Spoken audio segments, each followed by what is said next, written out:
الحمد لله نحمده ونستعينه ونستغفره ونعوذ بالله من شرور أنفسنا ومن سيئات أعمالنا من يهده الله فلا مضل له ومن يضلل فلا هادي له وأشهد أن لا إله إلا الله وحده لا شريك له وأشهد أن محمدا عبده ورسوله أما بعد فإن خير الحديث كتاب الله وخير الهدي هدي محمد صلى الله عليه وسلم وشر الأمور محدثاتها وكل محدثة بدعة وكل بدعة ضلالة وكل ضلالة في النار فأعوذ بالله السميع العليم من الشيطان الرجيم بسم الله الرحمن الرحيم ومن أحسن قولا ممن دعا إلى الله وعمل صالحا وقال إنني من المسلمين وقال النبي صلى الله عليه وسلم كن مفتاحا للخير ومغلاقا للشر۔ محترم سامعین کرام، بزرگان دین، نوجوانان ملت اسلامیہ،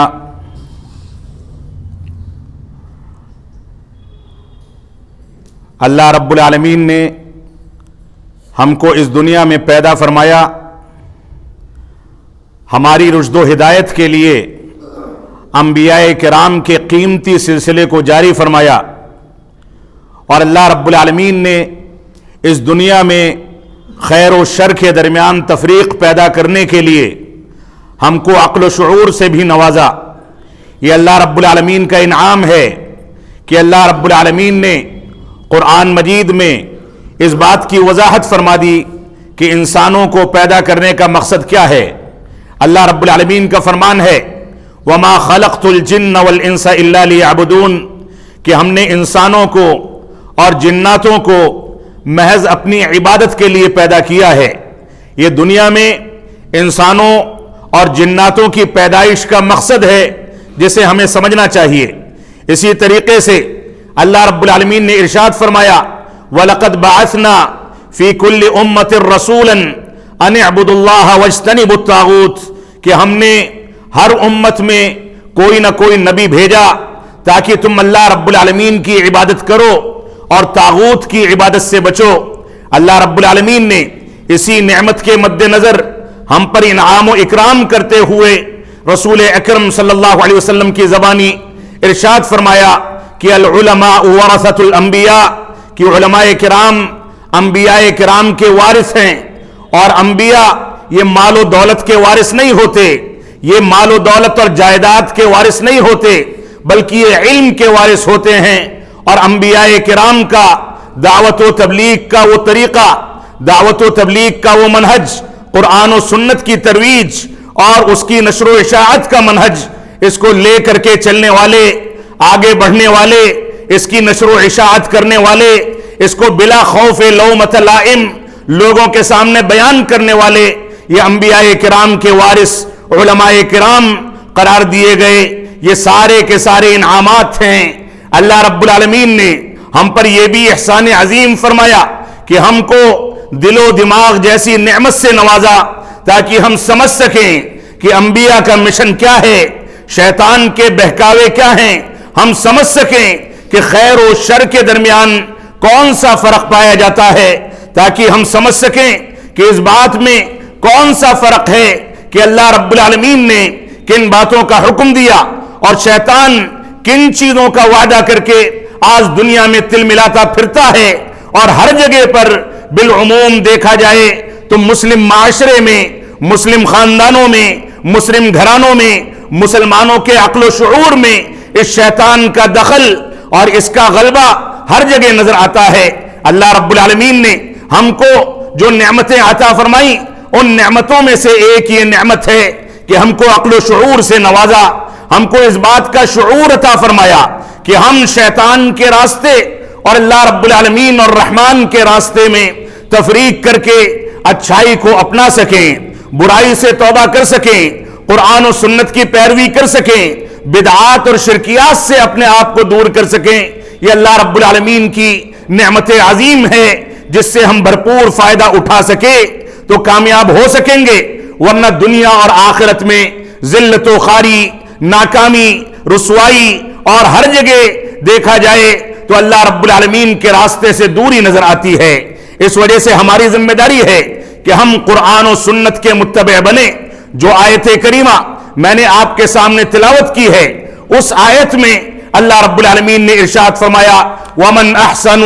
قَوْلًا مِّمَّنْ دَعَا إِلَى اللَّهِ وَعَمِلَ صَالِحًا وَقَالَ إِنَّنِي مِنَ الْمُسْلِمِينَ۔ اس آدمی کی بات سے بہتر بات کون سی ہو سکتی ہے جو اللہ رب العالمین کے راستے کی جانب بلاتا ہے، اللہ رب العالمین کا طریقہ بتاتا ہے، دعوت و تبلیغ کے فریضے کو انجام دیتا ہے، دروس و محاضرات اور قرآن و سنت کی شرح و تفسیر کا اہتمام کرتا ہے، اس سے بہتر بات کسی کی نہیں ہو سکتی۔ اللہ رب العالمین نے اسی وجہ سے فرمایا وَمَنْ أَحْسَنُ قَوْلًا مِّمَّنْ دَعَا إِلَى اللَّهِ۔ اس آدمی سے بہتر بات کس کی ہو سکتی ہے جو اللہ رب العالمین کی جانب بلائے، اللہ کے راستے کی جانب بلائے، اللہ نے جو طریقہ بتا دیا ہے اس کی شرح و تفسیر پیش کرے اور کہے کہ میں مسلمانوں میں سے ہوں، کہے کہ میں سنت رسول کو اپنانے والا،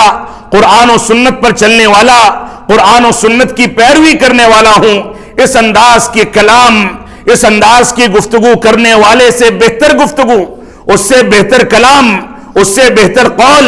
اس سے بہتر باتیں دنیا میں کسی کی نہیں ہو سکتی۔ اللہ رب العالمین نے اسی وجہ سے ہم کو اس بات کا حکم دیا کہ ہم اچھائی کے لیے ایک دوسرے کا تعاون کریں۔ اللہ رب العالمین کا فرمان ہے وَتَعَاوَنُوا عَلَى الْبِرِّ وَالتَّقْوَى وَلَا تَعَاوَنُوا عَلَى الْإِثْمِ وَالْعُدْوَانِ۔ لوگوں کا نیکی اور بھلائی اور تقوی اور پرہیزگاری کے کاموں میں ایک دوسرے کا تعاون کرو، وَلَا تَعَاوَنُوا عَلَى الْإِثْمِ وَالْعُدْوَانِ۔ اور عداوت، دشمنی، نفرتوں، ایک دوسرے میں بغض و کینہ ڈالنے اور اسی طریقے سے دشمنی کے کاموں میں، اللہ رب العالمین کی نافرمانی کے کاموں میں، شرک و بدعات میں، غیبت اور چغلی میں، ایک دوسرے کے خلاف فضا قائم کرنے میں ایک دوسرے کا تعاون نہ کرو، اس کا حصہ نہ بنو، ورنہ اللہ رب العالمین نے ایسے لوگوں کے بارے میں ہمارے سامنے قرآن و سنت کے اندر واضح کر دیا کہ اس انداز کے بیج کو بونے والے دنیا میں بھی ذلیل و خوار ہوتے ہیں اور آخرت میں بھی حقوق العباد کو ادا نہ کرنے کے نتیجے میں ان کا مواخذہ بہت سخت ہونے والا ہے۔ جو آیت کریمہ، جو حدیث میں نے آپ کے سامنے ذکر کی، آج کے خطبہ جمعہ میں بنیادی طور سے وہی موضوع ہے کہ ہم کو اس دنیا کے اندر خیر کے کاموں کی کنجی بننا چاہیے، خیر کے کاموں کی رہنمائی کرنے والا بننا چاہیے، اور شر و فتنے اور ہر قسم کی برائی کے کاموں سے اپنے آپ کو محفوظ رکھنا چاہیے۔ انس بن مالک رضی اللہ تعالیٰ عنہ فرماتے ہیں اللہ کے نبی صلی اللہ علیہ وسلم نے ارشاد فرمایا ان من الناس مفاتیح للخیر ومغالیق للشر وان من الناس مفاتیح للشر ومغالیق للخیر فطوبى لمن جعل الله مفاتيح الخير على يديه وويل لمن جعل الله مفاتيح الشر على يديه۔ ابن ماجہ کی صحیح روایت ہے، علامہ البانی نے اس کو حسن قرار دیا ہے، اگرچہ بعض محدثین نے اس پر کلام کیا ہے، اس کو ضعیف قرار دیا ہے، لیکن راجح قول کے مطابق اور محدثین کے اقوال کے مطابق یہ روایت حسن اور صحیح کے درجے تک پہنچ جاتی ہے۔ اللہ کے نبی صلی اللہ علیہ وسلم نے ارشاد فرمایا، انس بن مالک رضی اللہ تعالیٰ عنہ روایت کرتے ہیں جن کا رسول اکرم صلی اللہ علیہ وسلم سے، آپ کی خدمت سے، آپ کی پیروی کرنے سے، آپ کے ساتھ رہنے سے، آپ کے تاریکی کے ایام میں اور اسی طریقے سے اجالے کے اوقات میں ہر وقت میں آپ کا ساتھ دینے، آپ کی پیروی کرنے سے گہرا تعلق ہے۔ وہ روایت کرتے ہوئے ارشاد فرماتے ہیں کہ اللہ کے نبی صلی اللہ علیہ وسلم نے فرمایا کہ لوگوں میں کچھ لوگ ایسے ہوتے ہیں جو خیر کے لیے کنجی ہوا کرتے ہیں، خیر کے کاموں کی رہنمائی کرتے ہیں، بھلائی کے کاموں کی طرف لوگوں کو بلاتے ہیں، اور کچھ لوگ ایسے بھی ہوتے ہیں جو برائی کو بند کرتے ہیں، برائی سے لوگوں کو روکتے ہیں، برائی کو مٹانے کا کام کرتے ہیں، برائی کو دنیا کے اندر پنپنے سے روکتے ہیں اور وہ وسائل پیدا کرتے ہیں کہ خیر پنپے اور شر و فساد کو کسی بھی طریقے سے ان کے گھرانوں میں، ان کے خاندانوں میں، ان کی مساجد میں، ان کے معاشرے میں، ان کے آفسوں میں، ان کے مدرسوں میں اور ان کے رہن سہن کی جگہوں پر کسی بھی طریقے سے شر کو پنپنے کا موقع نہ ملے۔ یہ ایسے لوگ ہیں جن کی تعریف قرآن و سنت کے اندر کی گئی، اور اس کے بعد رسول اکرم صلی اللہ علیہ وسلم فرماتے ہیں وَإِنَّ مِنَ النَّاسِ مَفَاتِيحَ لِلشَّرِّ وَمَغَالِيقَ لِلْخَيْرِ، اور لوگوں میں کچھ لوگ ایسے بھی ہوتے ہیں جو شر کے لیے کنجی ہوتے ہیں، برائی کو پنپاتے ہیں، برائی کی دعوت و تبلیغ کرتے ہیں، برائی کی جانب لوگوں کو بلاتے ہیں، ایسا ماحول پیدا کرتے ہیں جس کے نتیجے میں شر و فتنے کو، برائی کو پنپنے کا موقع ملے، ایک دوسرا انسان ان کی برائیوں کو دیکھ کر کے برائی کی جانب راغب ہو، ایسے افراد بھی ہیں۔ اور فرمایا وَمَغَالِيقَ لِلْخَيْرِ، اور یہ لوگ ایسے ہیں جو خیر اور بھلائی کے کاموں کو، نیکی کے کاموں کو، قرآن و سنت کے احکام و مسائل کو روکتے ہیں۔ اللہ رب العالمین نے قرآن مجید میں ایک جگہ پر ارشاد فرمایا وَمَنْ أَظْلَمُ مِمَّنْ مَنَعَ مَسَاجِدَ اللَّهِ أَنْ يُذْكَرَ فِيهَا اسْمُهُ، اس سے زیادہ ظالم کون انسان ہو سکتا ہے جو اللہ رب العالمین کی مسجدوں میں اللہ کے نام لینے سے لوگوں کو روک دیا کرے، شر کو پنپائے اور خیر کے وسائل کو روک کر کے رکھے۔ اللہ رب العالمین نے اس کو سب سے بڑا ظالم قرار دیا، فرمایا لوگوں میں ایسے لوگ بھی ہیں جو شر کے لیے کنجی ہیں اور خیر کے لیے، خیر کو روکنے کے ذرائع پیدا کرتے ہیں۔ فَطُوبَى لِمَنْ جَعَلَ اللَّهُ مَفَاتِيحَ الْخَيْرِ، اللہ کے نبی صلی اللہ علیہ وسلم فرماتے ہیں خوشخبری ہے اور بشارت ہے ان لوگوں کے لیے جو خیر کی کنجیوں کے اسباب پیدا کرتے ہیں، ان لوگوں کے لیے بشارت اور خوشخبری ہے جو خیر کی کنجی بنتے ہیں اور ان کے ہاتھ کے ذریعے، ان کی کوششوں کے ذریعے، ان کی محنتوں کے ذریعے خیر دنیا میں پنپتا ہے۔ وَوَيْلٌ لِمَنْ جَعَلَ اللَّهُ مَفَاتِيحَ الشَّرِّ، اور ان لوگوں کے لیے ویل ہے، تباہی ہے، ہلاکت ہے، اور ایک قول کے مطابق ویل جہنم میں دردناک عذاب دیا جانے والا ایک طبقہ ہے۔ تو ان لوگوں کے لیے جہنم کا عذاب ہے، تباہی و بربادی ہے، ہلاکت ہے، جو لوگ مفاتیح الشر، جو شر کی کنجیاں پیدا کرتے ہیں، شر کو پھیلاتے ہیں، علی یدیہ، اپنی کوششوں کے ذریعے، اپنی نادانی کے ذریعے، اپنی جہالت کے ذریعے وہ لوگوں کے درمیان ایسا رسم و رواج پیدا کرتے ہیں کہ شر پنپتا ہے اور خیر کے راستے رکتے ہیں، شیطان جیتتا ہے اور اسلام ہارتا ہے۔ اللہ رب العالمین نے جو چیزیں بتائی ہیں ان چیزوں پر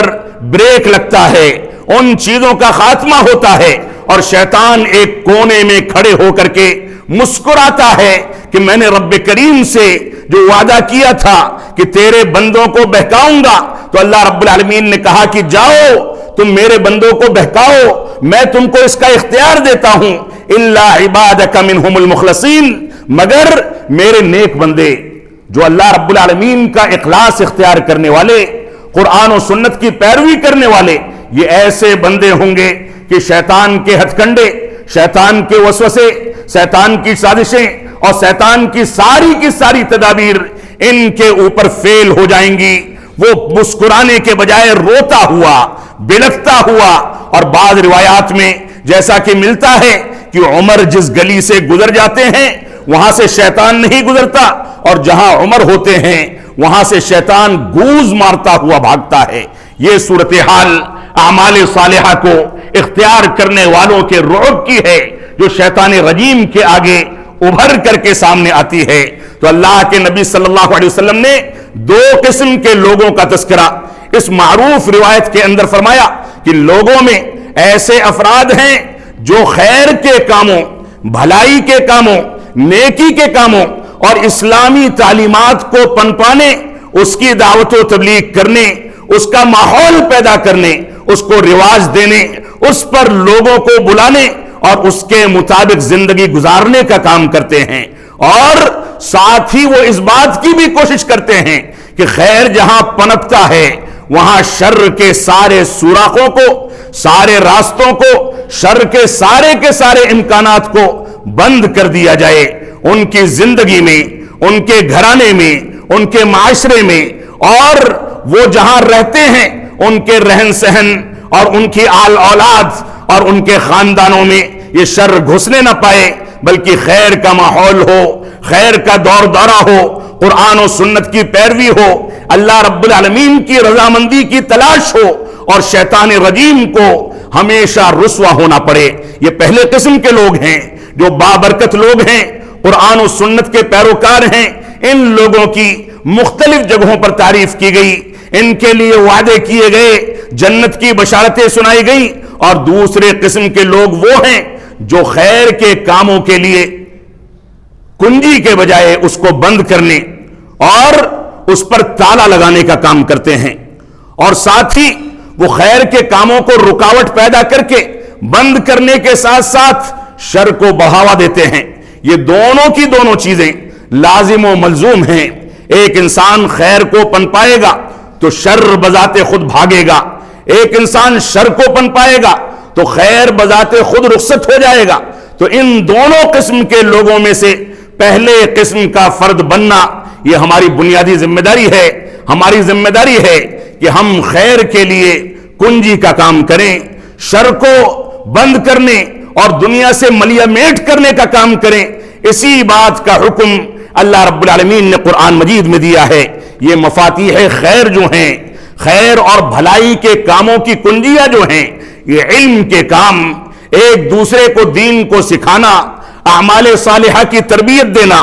دروس و خطبات کا اہتمام کرنا، لوگوں کی ہدایت کا سامان پیدا کرنا، قرآن و سنت کی پیروی کرنا، اللہ رب العالمین کی رضا کے راستے تلاش کرنا، اور شیطان رجیم کو دھتکار کر کے اپنے گھرانوں سے، اپنے دل و دماغ سے، اپنے اوپر وسوسہ ڈالنے سے اور اپنے معاشرے سے اس کو دھتکار کر کے کھدیڑ دینا، یہ ہماری ذمہ داری ہے۔ اللہ رب العالمین نے اسی وجہ سے فرمایا وَمَنْ أَحْسَنُ قَوْلًا مِّمَّنْ دَعَا إِلَى اللَّهِ وَعَمِلَ صَالِحًا وَقَالَ إِنَّنِي مِنَ الْمُسْلِمِينَ۔ اس سے بہتر بات کرنے والا کون ہو سکتا ہے جو اللہ رب العالمین کے راستے کی جانب بلاتا ہے اور اعمال صالحہ کو انجام دیتا ہے اور کہتا ہے کہ میں مسلمانوں میں سے ہوں، قرآن و سنت کے پیروکاروں میں سے ہوں۔ اور اسی طریقے سے اللہ رب العالمین نے اسی خیر کے بارے میں ارشاد فرمایا کنتم خیر امت اخرجت للناس تأمرون بالمعروف وتنہون عن المنکر وتؤمنون باللہ۔ تم خیر امت ہو، بھلے لوگ ہو، امت اسلامیہ کے بہتر اور منتخب اور برگزیدہ ہو، اللہ رب العالمین کی قربت اختیار کرنے والے ہو۔ کیونکہ تم اللہ رب العالمین کے راستے کی جانب بلاتے ہو۔ جب نکلتے ہو تو تم میں سے ایک ٹولی ایسی ہوتی ہے جو لوگوں کے پاس نکلتی ہے، جا کر کے بھلائی کا حکم دیتی ہے، برائی سے روکتی ہے، دعوت و تبلیغ کا فریضہ انجام دیتی ہے۔ تو انسان اگر خیر کے لیے کنجی بن جائے اور شر کے لیے تالا بن جائے، شر کو روکنے والا اور خیر کو پنپانے والا بن جائے، تو ایسی صورت میں اس کو خیر امت قرار دیا گیا۔ اللہ رب العالمین نے اسی وجہ سے فرمایا کہ تم خیر امت ہو، کیونکہ لوگوں کی جانب نکل کر کے بھلائی کا حکم دیتے ہو، برائی سے روکتے ہو، اور لوگوں کو قرآن و سنت کی جانب لا کر کے کھڑا کرتے ہو۔ ان کے درمیان اللہ رب العالمین کی رضامندی کے راستے نکال کر کے ان کو اس پر لگا دیتے ہو، وہ خیر کے کاموں میں چلتے ہیں اور تمہارے لیے صدقہ جاریہ بنتے ہیں۔ اسی طریقے سے اللہ کے نبی صلی اللہ علیہ وسلم کا فرمان ہے من دل علی خیر فلہ مثل اجر فاعلہ۔ صحیح مسلم کی روایت ہے، جس نے کسی خیر کے کام کی جانب رہنمائی کی تو ایسی صورت میں اس کی رہنمائی کے نتیجے میں جو لوگ خیر کے کاموں پر چلیں گے، قرآن و سنت کی پیروی کریں گے، اس کی رہنمائی اور دعوت و تبلیغ کے نتیجے میں، اس کے علم کے نتیجے میں لوگ قرآن و سنت سے قریب جب آئیں گے، تو ایسی صورت میں اللہ کے نبی صلی اللہ علیہ وسلم نے بشارت سنا دی فَلَهُ مِثْلُ أَجْرِ فَاعِلِهِ، کہ اس کی رہنمائی کے نتیجے میں لوگ اس کے صحیح طریقے کو اپناتے ہیں قرآن و سنت پر چلتے ہیں تو اس آدمی کو جن لوگوں نے اس کے ذریعے سے ہدایت حاصل کی ہے، جب تک وہ اس پر عمل پیرا رہیں گے، اس چیز سے ہدایت حاصل کریں گے، جب تک رہنمائی کرنے والے کے لیے وہ چیزیں صدقہ جاریہ بنیں گی۔ اس وجہ سے ہماری ذمہ داری ہے کہ ہم خیر کے لیے مفتاح بنیں، دعوت و تبلیغ کے فریضے کو انجام دیں۔ ہر انسان اپنے علم کے مطابق، اپنی سیکھ کے مطابق، علماء کرام سے رہنمائی حاصل کرنے کے مطابق ہر انسان اس بات کا ذمہ دار ہے کہ وہ اپنے پڑوسی کو، اپنے گھر والے کو، اپنے قرب و جوار میں رہنے والوں کو، اپنے دوست و احباب کو مسجدوں کی طرف لائے، خیر کے کاموں کی طرف لائے۔ اس کے پاس جتنا یقینی علم ہے اتنے یقینی علم کی دعوت و تبلیغ کرنا اس کی بنیادی ذمہ داری ہے۔ یہ ایک الگ مسئلہ ہے کہ تفصیلی دعوت و تبلیغ، قرآن و سنت کے مکمل علم کی دعوت و تبلیغ اور قرآن و سنت کے باریک مسائل کے بارے میں یہ ذمہ داری صرف علماء کرام کی ہے۔ اس وجہ سے علماء کرام سے جڑ کر کے ان مسائل کو سیکھنا یہ بھی ہماری بنیادی ذمہ داری ہے۔ آج کے دور میں کایا پلٹ چکی ہے۔ آج کے دور میں ایسے افراد ہیں جو الف با تا ساتھ سیکھ لیتے ہیں اور اس کے بعد مفتی وقت بن کر کے لوگوں کی رہنمائی کرنے اور گوگل پر جا کر کے اسلام کو سیکھ کر کے وہ سمجھتے ہیں کہ ہم مفتی ہو گئے، علامہ ہو گئے، جبکہ اللہ کے نبی صلی اللہ علیہ وسلم نے ارشاد فرمایا اتخذ الناس رؤوسا جہالا فضلوا واضلوا۔ ایک دور ایسا آئے گا قیامت کے قریب، قرب قیامت کی علامتوں میں سے ہے کہ علماء کرام اس دنیا سے اٹھا لیے جائیں گے، علماء کرام اس دنیا سے فوت ہو جائیں گے، رخصت ہو جائیں گے۔ اور یہ اللہ گواہ ہے، ہم کتنی بھی تحقیق کر لیں، اب سے 10 سال پہلے،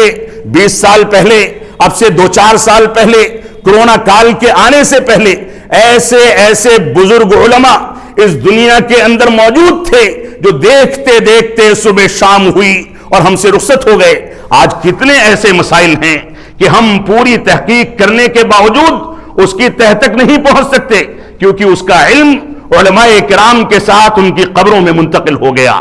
آج ہم جاہلوں کو اپنا مفتی بنا کر کے اللہ کے نبی صلی اللہ علیہ وسلم نے جس سے ہم کو ڈرایا تھا وہی اسباب اختیار کرتے ہیں، فضلوا واضلوا، کہ خود بھی وہ لوگ گمراہ ہوتے ہیں اور لوگوں کو بھی گمراہ کرتے ہیں۔ آج کے دور میں وعظ و تبلیغ، دعوت و تبلیغ، وعظ و نصیحت کے نام پر سوشل میڈیا پر، ٹیلی ویژن پر نہ جانے کون کون سے فتنے ایسے ہیں جو اسلام اور دعوت و تبلیغ کے نام پر مسلمانوں کو گمراہ کرتے چلے جا رہے ہیں۔ معاف فرمائیں گے، دین اسلام ہمارے گھر کی لونڈی نہیں ہے کہ ہم جیسے چاہیں 2 منٹ میں چٹکی بجا کر کے دین اسلام کے مسائل کو سمجھ لیں۔ ہماری ذمہ داری ہے کہ ہم علماء سے جڑیں اور خیر کے لیے کنجی بنیں، دعوت و تبلیغ کے فریضے کو محسوس کریں اور اس کے طریقے پر اپنے پڑوسیوں کو، اپنے خاندان کے لوگوں کو اور سارے کے سارے لوگوں کو لا کر کے کھڑا کریں۔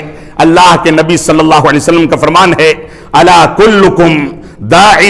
وکلکم مسئول عن رعیتہ، سن لو کہ تم میں سے ہر ایک انسان چرواہا ہے، ذمہ دار ہے، اور ہر ایک انسان سے اس کی رعایا کے بارے میں، اس کے ماتحتوں کے بارے میں سوال کیا جائے گا۔ ہمارے مسلم معاشرے کا خلاصہ بیان کرنا ہو تو خلاصہ یہ ہے کہ گھروں کے اندر 10 افراد 20 افراد زندگی گزارتے ہیں، کھانا سب کو ملتا ہے، پانی سب کو ملتا ہے، نوکریاں سب کو ملتی ہیں، بینک بیلنس سب کا مضبوط ہے، سب ماں باپ کو پہچاننے کی طاقت رکھتے ہیں، عقل و شعور ہے، دونوں ہاتھ ہیں، دونوں آنکھیں ہیں، دونوں کان ہیں، دونوں پیر ہیں، چل بھی سکتے ہیں، بول بھی سکتے ہیں، اللہ کی نعمتوں سے فائدہ اٹھانے والے سارے کے سارے افراد ہیں، لیکن گھر سے مسجدوں میں آ کر کے صلاۃ فجر ادا کرنے والا کوئی ایک بزرگ ہوتا ہے جو نکلتا ہے اور آ کر کے صلاۃ فجر ادا کر لیتا ہے۔ گھر والے یہ سمجھتے ہیں کہ اس نے فرض کفایہ ادا کر دیا،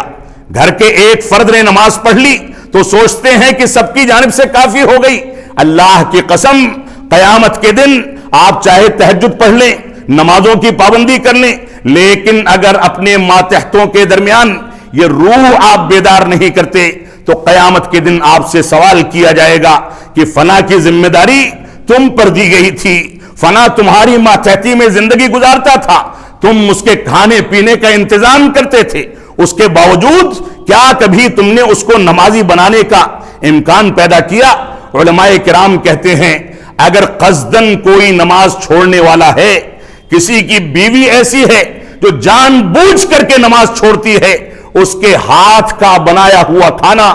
شوہر کے لیے کھانا جائز نہیں ہے، کیونکہ وہ اللہ کی ناشکری ہے۔ اللہ کے نبی صلی اللہ علیہ وسلم نے یہاں تک فرمایا کہ انسان اور کفر، مسلمان اور کفر اور توحید اور شرک کے درمیان جو چیز حد فاصل ہے وہ یہی اسلام اور نماز ہے۔ کوئی انسان نماز ادا کرتا ہے وہ مسلمان ہے، موحد ہے، اور کوئی انسان نماز کو چھوڑتا ہے تو گویا وہ مشرک اور کافر ہے۔ اس وجہ سے ہماری ذمہ داری ہے کہ ہم اپنی مسئولیت کو سمجھیں۔ تو اللہ کے نبی صلی اللہ علیہ وسلم نے فرمایا جو کسی خیر اور بھلائی کے کام کی جانب کسی کی رہنمائی کرتا ہے تو اس پر عمل پیرا ہونے والے جو عمل کرتے ہیں اس کا اجر بھی رہنمائی کرنے والے کو دیا جاتا ہے۔ یہ صحیح مسلم کی روایت ہے۔ اسی طریقے سے صحیح مسلم ہی کی ایک دوسری روایت میں رسول اکرم صلی اللہ علیہ وسلم نے ارشاد فرمایا من دعا الى ہدن کان له من الاجر مثل اجور من تبعه لا ينقص ذلك من اجورهم شيئا ومن دعا الى ضلالة كان عليه من الاثم مثل آثام من تبعه لا ينقص ذلك من آثامهم شيئا۔ صحیح مسلم میں اللہ کے نبی صلی اللہ علیہ وسلم کا یہ فرمان موجود ہے، فرمایا جس نے ہدایت کے کاموں کی جانب، خیر اور بھلائی کے کاموں کی جانب کسی کی ہدایت کی، کسی کی رہنمائی کی، تو اس کے لیے وہ اجر جو اس کو انجام دینے کا ہے وہ تو اس کو ملتا ہی ہے، اور اسی طریقے سے اس کی رہنمائی کے نتیجے میں جو لوگ بھی اس پر عمل کرتے ہیں اور قیامت تک کرتے رہیں گے ان سب کا اجر بھی اس رہنمائی کرنے والے کو دیا جاتا رہے گا۔ فرمایا لا ينقص ذلك من اجورهم شيئا، ان لوگوں کے اجر و ثواب میں کچھ بھی کمی نہیں کی جائے گی۔ اللہ رب العالمین جس انداز سے ثواب دینے میں سخاوت کا اظہار فرماتا ہے اس کا تو ضابطہ یہ ہے کہ ایک انسان نے اگر نیکی کی نیت کر لی، نیکی کو انجام نہ دے سکا تو نیت کرنے پر ہی اس کو اس کا اجر دے دیا جاتا ہے۔ جب وہ انجام دیتا ہے تو انجام دینے کے بعد اس نیکی کے اندر جتنا اخلاص پایا جاتا ہے اس اخلاص کے لحاظ سے اس کو اجر ملتا ہے 7 گنا، 700 گنا، اور اتنا زیادہ کہ اس کا اعداد و شمار نہیں کیا جا سکتا۔ تو فرمایا اسی طریقے سے وَمَن دَعَا إِلَى ضَلَالَةٍ، جس آدمی نے گمراہی کے کاموں کی جانب کسی کی رہنمائی کی، کان علیہ من الاسم، تو اس گمراہی پر چلنے کے نتیجے میں اس کے اوپر جو گناہ ہوگا وہ ہوگا مثل آثام من تبعہ، لیکن اس کی رہنمائی اور کام کو، برائی کو ایجاد کرنے کے نتیجے میں اس کے کام کو اخذ کر کے اس کی پیروی کرنے والے جب تک ان برائیوں کو اختیار کریں گے جب تک اس کا گناہ بھی اس کو شامل رہے گا اور ملتا رہے گا۔ لا ينقص ذلك من آثامهم شيئا، اور ان لوگوں کے گناہوں میں کوئی کمی نہیں کی جائے گی۔ اس وجہ سے ہماری ذمہ داری ہے کہ ہم مفتاح بنیں خیر کے، رہنمائی کریں خیر کی۔ اللہ کے نبی صلی اللہ علیہ وسلم کا فرمان ہے فواللہ لأن يهدي الله بك رجلا واحدا خیر لك من حمر النعم۔ صحیح بخاری صحیح مسلم کی روایت ہے کہ اس ذات کی قسم، اللہ رب العالمین کی قسم، اگر تمہارے ذریعے سے کسی ایک آدمی کو ہدایت مل جائے، کوئی ایک آدمی سچا مسلمان بن جائے، تو یہ چیز تمہارے لیے دنیا کی ساری نعمتوں سے زیادہ قیمتی اور بہتر ہے۔ مثال دی گئی عربوں کی سب سے قیمتی نعمت سرخ اونٹوں سے، فرمایا سرخ اونٹوں سے زیادہ بہتر ہے۔ آج کے دور میں کہا جائے بڑے سے بڑے بنگلے، بہترین سے بہترین گاڑیاں، اچھے سے اچھے رشتے، بڑے سے بڑے بینک بیلنس اور مال و دولت اور تجارت اور سامان تجارت سے کہیں زیادہ بہتر ہے کہ تمہارے ذریعے سے کسی ایک انسان کو ہدایت مل جائے۔ یہ ہماری ذمہ داری ہے کہ ہم اس پر غور و تدبر کریں۔ اسی طریقے سے خیر کے لیے مفتاح کے جو ذرائع ہیں، جو طریقے ہیں، جو وسائل ہیں ان کا اختصار کے ساتھ میں تذکرہ کر کے خطبے کو ختم کروں گا۔ پہلی چیز یہ ہے کہ انسان اپنی زندگی میں اخلاص پیدا کرے، اللہ رب العالمین کی رضامندی کے لیے کوئی کام انجام دے۔ دوسری چیز یہ ہے کہ اللہ رب العالمین سے الحاح کے ساتھ اور تواضع اور انکساری کے ساتھ اپنے آپ کو چھوٹا بنا کر کے کثرت کے ساتھ اللہ رب العالمین سے دعائیں کرے، اور یہ دعا کرے کہ اللہ رب العالمین مجھ کو شر کے لیے شر کو بند کرنے کا ذریعہ اور خیر کے لیے خیر کو پھیلانے کا ذریعہ بنا دے۔ اسی طریقے سے تیسری بنیادی چیز یہ ہے کہ حصول علم اور علم کو حاصل کرنے کے لیے انسان کو حریص ہونا چاہیے۔ اللہ کے نبی صلی اللہ علیہ وسلم کا فرمان ہے، جب انسان اللہ رب العالمین کے راستے کو سیکھنے اور قرآن و سنت کی تعلیم حاصل کرنے کے لیے گھر سے نکلتا ہے تو فرشتے اس کے راستے میں پر بچھاتے ہیں، مچھلیاں پانی کی گہرائی کے اندر اس کے لیے دعائیں کرتی ہیں، پرندے اس کو خیر کے القاب سے ملقب کر کے اللہ رب العالمین سے دعائیں کرتے ہیں۔ یہ اس کی فضیلت ہے۔ اس وجہ سے ہماری ذمہ داری ہے کہ حصول علم کے جو بھی وسائل ہیں ان کو اختیار کیا جائے، ان کی جانب حریص ہوا جائے، ان کی لالچ اپنے دلوں میں پیدا کی جائے۔ چوتھا ذریعہ اور چوتھا سبب خیر کے کاموں کو اپنانے کا یہ ہے کہ اللہ کی عبادت کی رغبت پیدا کی جائے اور بالخصوص نمازوں کی پابندی کی جائے۔ اللہ رب العالمین کا فرمان ہے، ان الصلاۃ تنہا عن الفحشاء والمنکر، یہ نمازیں فحش و منکرات کے کاموں سے ہم کو روک دیتی ہیں۔ اسی طریقے سے پانچویں چیز ہے مکارم اخلاق کو اختیار کرنا،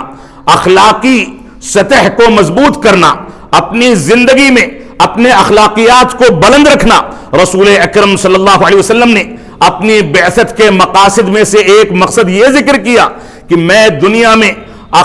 مکارم اخلاق کی تکمیل کے لیے پیدا کیا گیا ہوں یا بھیجا گیا ہوں، نبی بنایا گیا ہوں۔ چھٹی چیز یہ ہے کہ اصحاب خیر، علماء کرام اور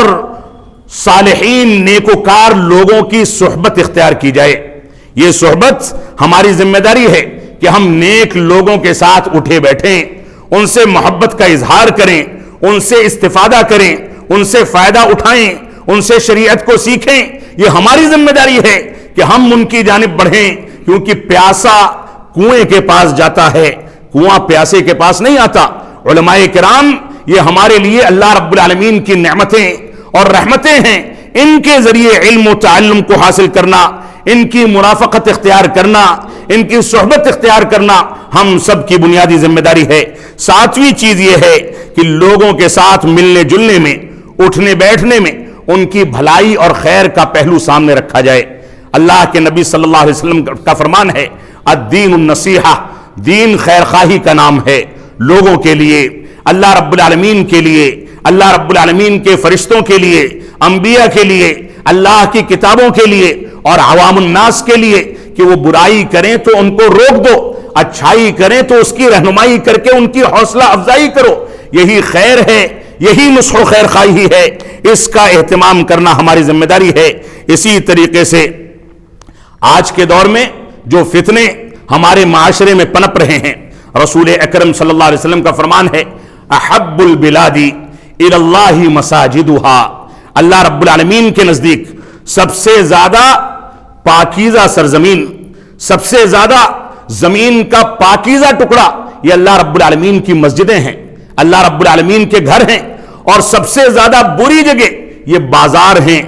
آج مسلمانوں کا جو وتیرہ ہے، مسجدیں ویران ہیں، اور رات کو کئی کئی گھنٹوں تک پوری رات تنہائی میں اور نکڑوں پر، شراب خانوں میں، قہوہ خانوں میں، بیڑی سگریٹ پینے کے لیے، ہوٹلوں میں طرح طرح کے کھانے کھانے کے لیے مسلمانوں کے پاس اتنا وقت ہے کہ ان کا پیٹ بھی خراب ہو جائے تو ان کو پرواہ نہیں ہے۔ رات بھر مسلمان اپنی آبادیوں کو اسی شر سے آباد کرتا ہے اور صلاۃ فجر چھوڑ کر کے سوتا رہتا ہے، اور بہت سے لوگ ایسے بھی ہوں گے جو پوری رات اسی فتنے میں گزارتے ہیں اور صلاۃ فجر میں کسی طریقے سے حاضری دے کر کے اور اس کے بعد دن بھر سوتے ہیں۔ اللہ رب العالمین ہم کو خیر کے کاموں کی پیروی کرنے کی توفیق عطا فرمائے۔ اسی طریقے سے خیر کے کاموں کو پنپانے کا ایک بنیادی ذریعہ یہ ہے کہ نیکی کے بدلے اور نیکی کے نتائج اور شر و فتنے کے عقاب اور اس کے عذاب پر غور و تدبر کیا جائے کہ ہم نیکی کریں گے تو اس کا کیا نتیجہ نکلنے والا ہے، برائی کریں گے تو اس کا کیا عذاب ملنے والا ہے، یہ ہماری ذمہ داری ہے۔ اسی طریقے سے خیر کی جانب رغبت اور بندوں کو نفع پہنچانے کا جذبہ اور اس کے لیے اپنے اندر جذبہ پیدا کرنا، رغبت پیدا کرنا، یہ بھی ہماری ذمہ داری ہے۔ اللہ رب العالمین ہم کو اس بات کی توفیق عطا فرمائے کہ ہم قرآن و سنت کی پیروی کریں۔ ایک ہمارے معاشرے کی ایسی برائی جس برائی نے ہر جگہ پنپ کر کے ہمارے معاشرے کو کھوکھلا کر کے رکھ دیا ہے، وہ چغل خوری اور غیبت کی برائی ہے۔ کوئی انسان کبھی اس سے محفوظ نظر نہیں آتا۔ آئندہ کسی خطبے میں انشاءاللہ اس پر گفتگو کی جائے گی۔ اللہ رب العالمین ہم کو قرآن و سنت کی پیروی کرنے کی توفیق عطا فرمائے، ہم کو اس بات کی توفیق عطا فرمائے کہ ہم جب تک جئیں تب تک اسلام پر جئیں، ہمارا جب خاتمہ ہو تو ایمان پر ہو۔ بارک اللہ لنا ولکم فی القرآن المجید ونفعنی وإیاکم بالآیات والذکر الحمید انہ تعالی جواد کریم ملک بر الرؤوف الرحیم۔